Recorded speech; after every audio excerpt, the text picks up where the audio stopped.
एक हरे भरे सब्जियों के बाग में एक निन्हा सा टमाटर रहता था। उसका नाम था टिम्मू टमाटर। टिम्मू लाल लाल, गोल मटोल और बहुत ही शरारती था।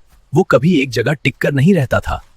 जब सब सब्जियां आराम से धूप में पक रही होती, टिम्मू कभी इधर लढ़कता और कभी इधर कूद जाता। मैं सुपर टमाटर हूँ, मुझसे तेज कोई नहीं।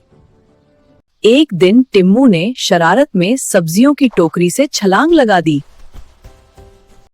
मगर अब टिम्मू अकेला था, न दोस्त, न बाग और दिल में थोड़ा सा डर।